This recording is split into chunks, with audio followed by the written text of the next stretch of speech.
Hey, everybody, or should I say surprise? It's Sarah Davison here from Kinley. I'm here with Kellie. And so I wanted to bring Kellie on to have this conversation because a few of you are coming through to our pop-up market that's happening this Saturday, and Kellie will be there. And Kellie is one of our Kinley Collective experts, one of our vetted experts that are on our parenting platform, Kinley. And I wanted to bring Kellie on because we've got some plans to do some really exciting things over summer. And I wanted to give you guys a taste of how it might look like and what are the kind of things that Kellie can really support you with in terms of your parenting and things like that. So today we're going through a kind of more broad conversation. And our plan is to break things down a little bit more over the summer period with some of the programs that we're pulling together. But yeah, I am on StreamYard as well. And just letting you know that sometimes I can see comments, sometimes I can't. So if you'd like to just connect or with Kellie and ask any questions, still put them down in the Facebook and she will be able to then connect with you. And we can, we get a better idea of what people's kind of questions are in relation to parenting, toddlerdom, and the whole thing. So our topic today is big asks to little tasks. So strategies to help your toddler either encourage them to learn new behaviors or transition away from behaviors that you'd like them to transition away from. And I'm sure we've all got a mix of a few of those in our minds. So today we're going to be talking about the overall strategy on how to do that and how Kellie approaches these types of things. And then, our next kind of bunch of programs will be a little bit more specific depending on what everybody wants to focus on. But I'm going to stop talking and I'll let Kellie introduce herself and let you know how she works and how she got into her line of work and her background and everything. So Kellie, take it away. Perfect. Thank you, Sarah. So I'm Kellie Syfan. It's a pleasure to meet y'all. I am the owner of Applied Behavioral Happiness. We are based in Wake Forest, and our big thing that we do is we partner with parents to overcome challenging behaviors through skill building programs and play. We do a lot of that through applied behavior analysis, or ABA, and specifically deliberately creative applied behavior analysis, where we're really focused in on what is your goal and how do we get you there using the kindest and the most customized programming possible. So it fits exactly what you're looking for, and it's really focused in on exactly what you need. Right. And so how did you end up in this line of work? That's a great question. Yeah. So I've been in the field of ABA in education for working on about 10 years now. And I was working through the field and knew that I loved what I was doing, but that I could do it better. And so I started to burn out of the field because I was feeling like, man, I know I can be more effective. Mm-hmm. I know I can use this better. I know there's more people that need access to these services. I just wasn't able to find them. And what I ended up doing was I was able to land a presentation at a local place here that was just so cool. We were talking about burnout. I was like, oh, this is what I'm going through. I totally get it. Maybe this is my calling, to use behavior analysis to help people with burnout. And I tell you what, Sarah, I got there and I did this presentation and I got shut down. Right. And honestly, half the group came up to me and went, this is not what we were here for. Right. We want to know about parental burnout, not occupational burnout. They had no idea who I was, where I was coming from, but they're like, no, what we need is parental burnout. And I went, okay, the universe has spoken. It's time to, shift the way that I'm looking at things and start looking at all these families who are stopped by the stigma of looking for help, who don't have the right diagnosis, or their child is too intense or not intense enough, or all these different things that stop people from being able to access the support that they need, and create that place where anybody can go and we can support them to get through all those tantrums, the throwing, the spitting, the not being able to get off the tablet, not being willing to go to bed, all those sorts of things, no matter where it is in intensity or whether or not there's any diagnosis involved. Yeah. And it's been an absolute dream. And I think that you touched on something which is nothing can prepare you for parental burnout. It's consistent is the way I would put it. Like there is no, it's not like you can go to work and take a vacation. You know what I mean? Like, you know, and just whatever, shut up from work, because your kids are, whether they're with you physically or on your mind, or, you know, you're like just thinking through, oh, I wish I was a better parent. If I was a better parent, then X, Y, Z. And I'm sure you get that a lot. And it's also like what you touched on, recognizing that we're all facing challenges as parents, and there shouldn't be a stigma from reaching out and getting support, because ultimately it's in the best interest of everybody involved, right? Absolutely. And one of the things that is so common is people will wait to call me until they've gotten to the point where they're hearing themselves say, I'm a bad parent, or I don't like being a mom, or I don't like my child in this moment. And they've reached that end point that, oh my gosh, I absolutely cannot move further without support. Yeah. And I'm looking forward to, and I'm starting to see people get to me a little bit sooner before they reach that end of, I am completely burnt out in this moment and I don't know what else to do. And rather going, I can use this support now so I don't reach that point. And it's been a wonderful transition to start watching. And I'm so excited for all the parents that are getting support sooner, so things don't get as bad and they never reach that point of, I'm a bad parent and I don't like my child right now, and all those things that can really tear you down. Oh, for sure. And sometimes you feel like you're, you know, kind of drowning alone in the whole thing. You know what I mean? But we're getting like, yeah, I really love this conversation. And maybe there should be another like conversation around just the concept of people getting help, right? Absolutely. But what is ABA for people? Like I kind of know, but I don't really have a good grasp on it. So what is ABA and how is it different from other things that are out there? That's a great question. So ABA as an entire field is the application of behavior science to improving the human condition. So it's just, how do we take the science of where behaviors come from, why they occur, what triggers them off, what makes them happen more often, less often, all those different little pieces, and applying them to how can we make human lives better. And often it is applied to autism care, so helping kiddos with special needs gain a lot of skills. But it can be applied across the board. I use ABA on myself constantly. My staff set up their own contingencies for themselves, again, working on the burnout side of things. And then the parents I work with, we work with them with their goals to use ABA to help them support themselves and gain their own new skill sets. And it's really a beautiful framework because it's taking that science and just applying it to the goals that are going to make your life better. Right. And like you mentioned, I think I've heard of it more in the kind of world of autism and the spectrum and things like that. So how does it apply in terms of, I guess, as a framework in terms of more general behavior? Yeah, talk me through that. Certainly. So because insurance covers care for autism, that's what the two things are very well aligned in people's mind, and like they're connected.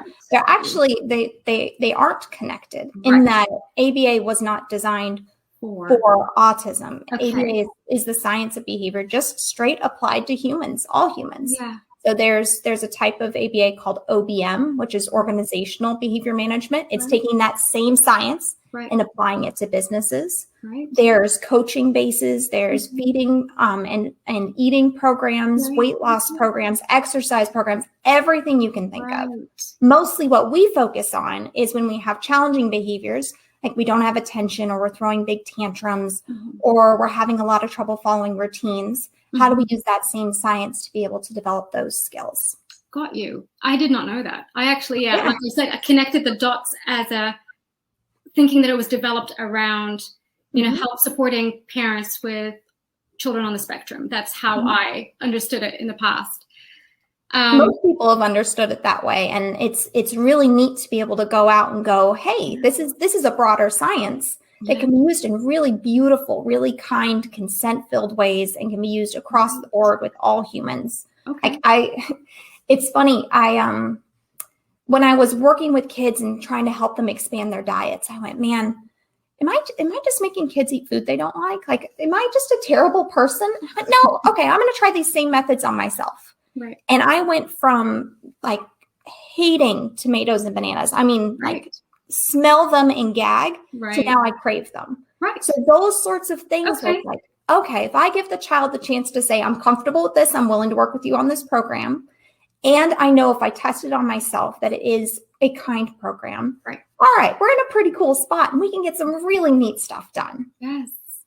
Okay, so talk us through ABA within I guess the title that we have, Big Ask, Little Task. How does that all fit in together? We're talking about toddlers. Yes, sweet, wonderful toddlers. A lot of the kids we work with are preschool or pre-kindergarten, and parents are coming to us concerned about whether or not they'll be able to make it in school. And I get a lot of kiddos as well that are being told that they might be expelled. So this age group and these sorts of challenges are something I'm very familiar with. Right. And quite often what comes around is we see that there's a big ask that a child isn't able to complete that doesn't seem that big from the outside. Like, okay, let's put on a jacket sort of thing, or let's take a bath. Those sorts of tasks that take some time, maybe a little more, maybe a little less, but it seems fairly simple, and they are losing it. They cannot get through it without having a major tantrum or saying they need help when you feel that they absolutely do not in that moment. So going through and going, okay, if I take this big task and I break it into little pieces, and I go through and figure out where exactly the rub is. Yeah. And in doing that, we can have these great conversations with kids about what is truly bothering them. We can go through and we can find, like, for say, putting on a shirt. Maybe it's just the feeling of having the pressure of the shirt stuck on your head that bothers you, and everything else your child is totally okay with. Well, then they can be extremely independent. And once we've broken it down in those pieces and we figure out that's the only part that bothers them, that's the only part they're struggling with, we just help in that one step, and the rest is completely independent. Right. Instead of assuming that they have a problem with the whole task itself. Right. Yeah. So we can do some really neat things by taking those big tasks and chopping them up into little pieces. So I feel like it's not just me, and my kid is like 5 years old. She's just turned 5. But I feel like that's a wonderful age, Sarah. Oh, it's beautiful. I mean, honestly, we're just having the best time. She's my little bestie. But COVID happened, and our whole lives, all of us, has been, a bit messed up in some ways. Yeah. And so let's talk about screen time. I feel like a lot of parents are in that boat where we're like, ooh, I kind of let that happen a little bit more than I'm comfortable with right now.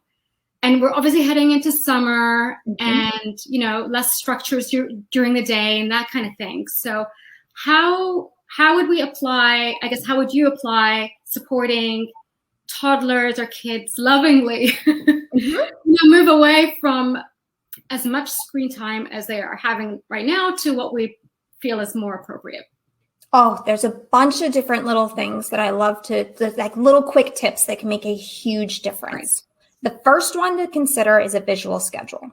So if we know exactly what's happening through the day and we have visuals to go with it, because our toddlers aren't readers yet quite often, then we can have a very clear control of when each, and not our control, but their control. Like they can pull off, all right, we're done with this. Now it's time for screen time. And we may need to help them say we're done with screen time, but they know what's coming next. And they have that framework to think within, and gives them predictability, which can be so helpful. Right. The second piece is that getting off the tablet. Sarah, is that something that you're dealing with, the joy of leaving the tablet behind? Ours is TV. We haven't bought one because I thought as soon as we buy one, it's just game over. The joy of leaving the screen behind then. Yes, yeah. Yeah, that transition is so hard, and it's hard across the board, and it's hard for us. Like I find myself at night scrolling away going, I should be off of this. And then I scroll for another 5 minutes.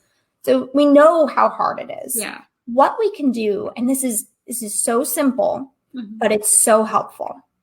What you're going to do is you're going to practice the steps. So the same thing, the big ask of get off of the technology.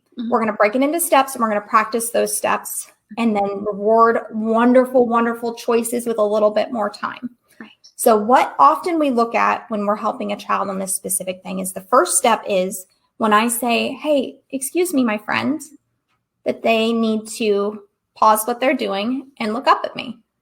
And if they rock that, thank you so much.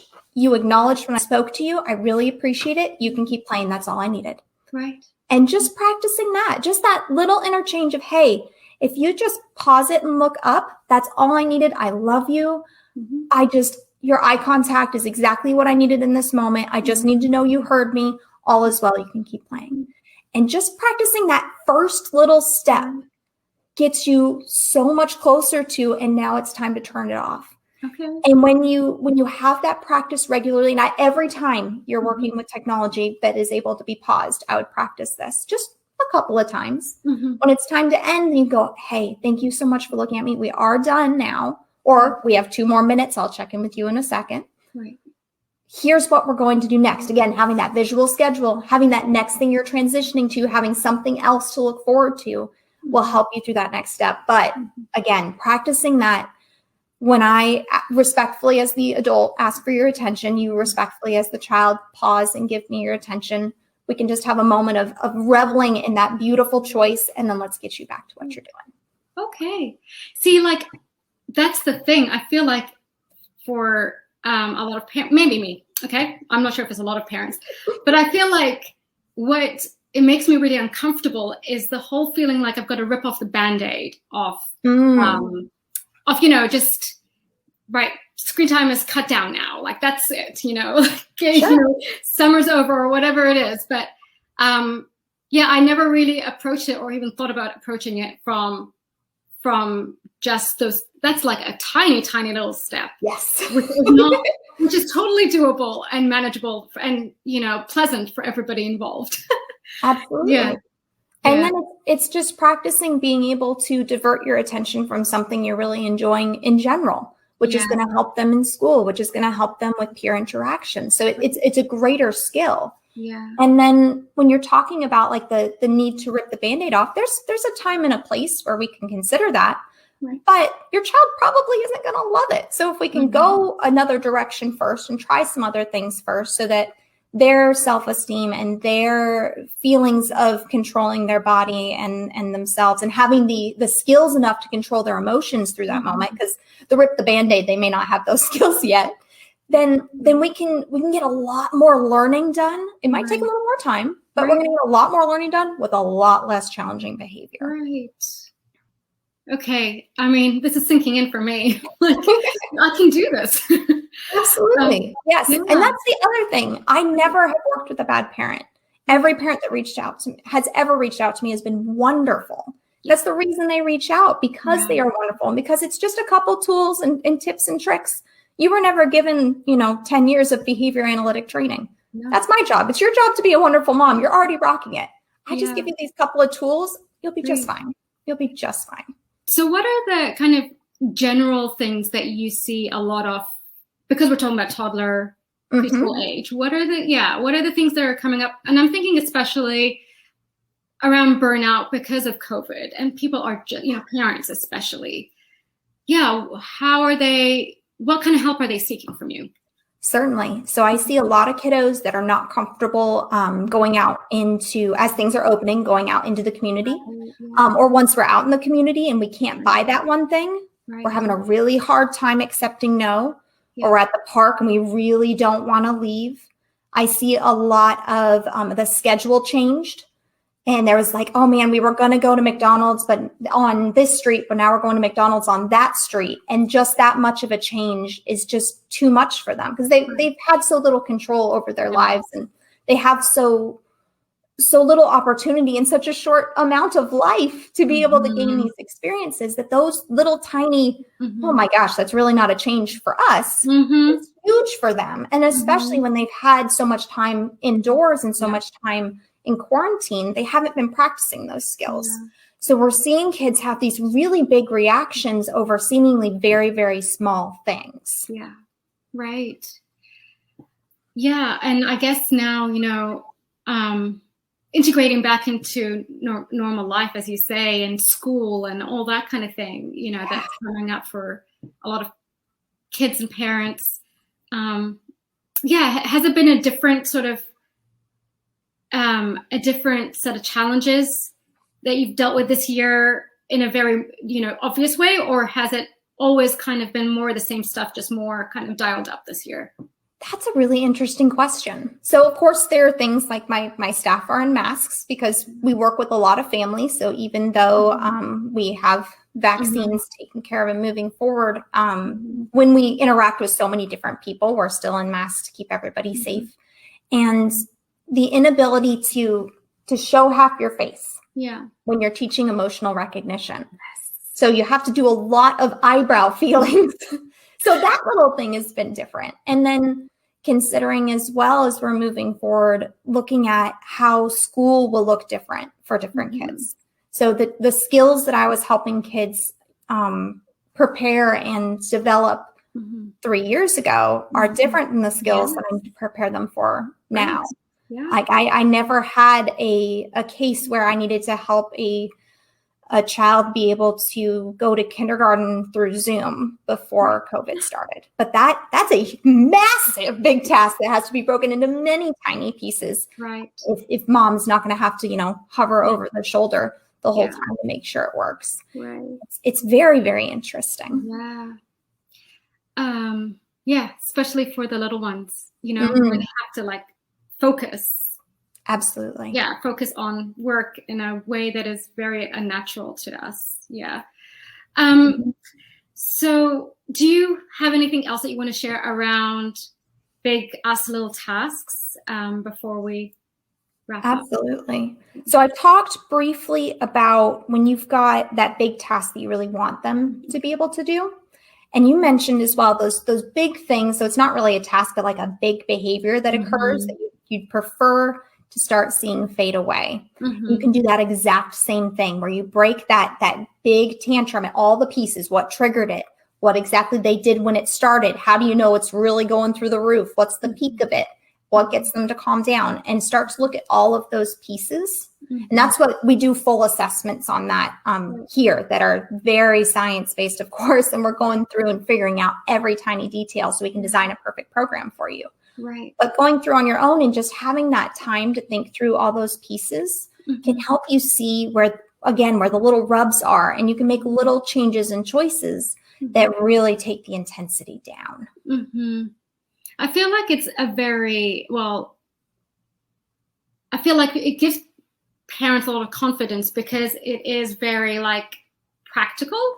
Absolutely. It sounds super, super logical in a way that breaks things down in a way that goes, oh, that is why my toddler is then struggling with XYZ. That's the underlying piece behind it. And so therefore I can compassionately, come from a different place. Absolutely. That is beautifully worded. It's been one of my favorite things about working with parents is to watch them go from, I can't do anything except reward this behavior to make it go away. I'll just give them the tablet. I just can't. Right. I don't blame you. Yeah. Your mental health is worth going today. I just need to give the tablet. I totally get it. Right. Then watching those parents go, oh, I've got this new skill, this new tool that's just as easy to use. And I'm seeing the behavior reduce, and we're using less screen time, and things are happier and healthier, and we're having more communication. That empowerment and watching that change in parents as they shift from, I don't have any other choice to, I have all these choices, and I'm making a very active choice as to when I go, nope, mental health, here's the tablet. And no, I've got these skills, I'm going to use them. It's so cool, Sarah. It's beautiful to watch. I feel like that's the thing, because as a parent, you always have those moments, and then absolutely, and then you sort of go, well, is this going to come back and bite me in the bum when she's a preteen or a teen? You know what I mean?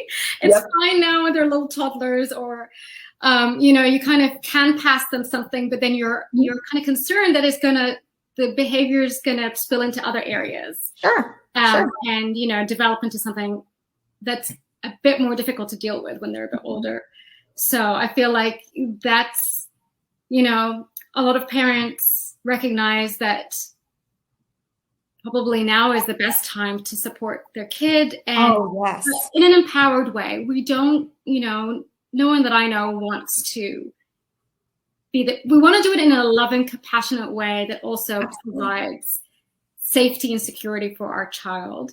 Yes. But that, at the end of the day, the behavior that you're encouraging, you want to see as well, That's what we always say. If I just teach a child not to behave, so stop screaming. Yes. Well, what are they left with? Right. Life is behaving. Life is engaging in things. If you're not from the beginning going, hey, the screaming isn't going to work anymore. Here's your new tool. Right. Here's your new thing to do. If you're not creating and helping them develop the replacement for that behavior, you're really doing a massive disservice, because you're just telling them to sit there like a doorknob. And that's not a child, We want to make sure they have all these choices and skills, ways to express themselves, different ways that they can get around and problem solve. And if you just take that challenging behavior away, you're taking away a communication where they're saying, I'm uncomfortable, I don't feel good, I don't like this, and telling them not to react. And honestly, I would go so far as to say that might set them up for abuse in the long run. Yeah. I mean, if I may go so far as to say so, I've got strong opinions on it. Right. I get it. Because you're not replacing it with something. Exactly. Yes, like that's a whole different paradigm shift, I feel. Yeah. You've said so many things today that I'm like, this should be like a separate topic. We could do one on that. Absolutely. As many as you want, Sarah. I love being able to reach to your community. Kinley is just phenomenal, and I'm so excited to be working with you. Thank you. I'm so excited to have you on board and to be sharing all of this with with a community of people who are just like, I guess, me and us, looking for ways to thrive in being a parent, but also supporting their children in a loving way. Absolutely. So if you were to provide, because I've seen there's quite a few people watching, and if you weren't there in the beginning, really sorry, but StreamYard does not pick up a lot of the comments and things, but feel free to, if you're watching even on the replay, to just leave some messages, and Kellie can answer. She's in the group. Absolutely. And we will come up with a few different topics over summer. But Kellie, if you were wanting to provide a key takeaway that from this session that you'd like to leave parents with, what would it be? So I'm between two. The first one is that you are a good parent, and it's okay to be missing a skill or a tool that you never knew that you needed to have, because there's no book out there. And that's exactly what I do, is I just give you that one tool and you're ready to rock.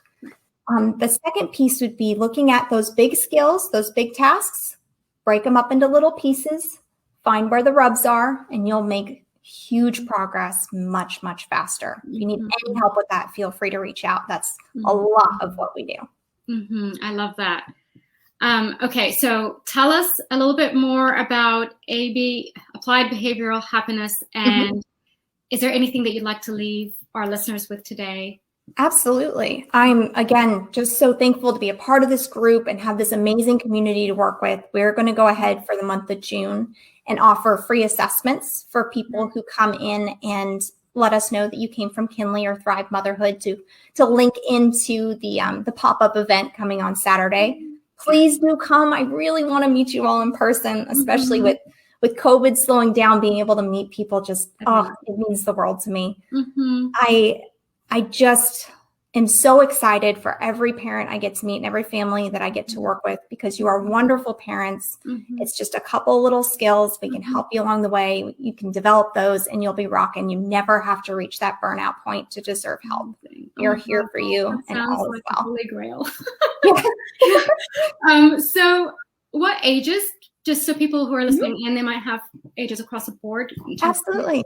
So we stick about 2 to 11. I do occasionally take kids that are above 11 on a case-by-case basis. If they are above 11, usually they'll work directly with me. I have an amazing staff, but the longer you wait to work on these behaviors, the more entrenched they get and the more intricate they get. And so I want to make sure that my staff are really fresh for every one of their clients. So I just take on the more, the older and the more intense cases. Awesome. Thank you, everybody, for tuning in. It was a surprise live, so I wasn't sure, given it's early in the day, but it seems quite a few people have tuned in. I'm so glad about that. And obviously more people watching the replay. Just reminding to leave your comments underneath. Kellie's in the group. She can definitely respond to you and, take a conversation offline if you need to do that. I have just learned so much from this little general overview. I don't know about you guys, but I'm like, oh, wow, like that's really, it is empowering in a way, because even I think it's not like big ass little tasks for toddlers. It's like for the parents, because you get almost like overwhelmed, going, oh my goodness, how am I going to deal with a tantrum? Like the tantrum behavior, when Absolutely.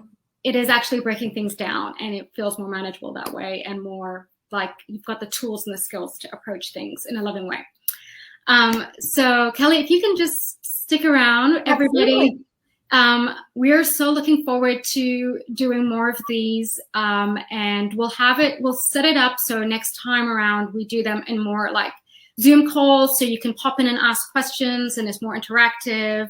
But we just wanted to give you a flavor of what we're up to this summer. Thanks, everybody. We'll speak soon.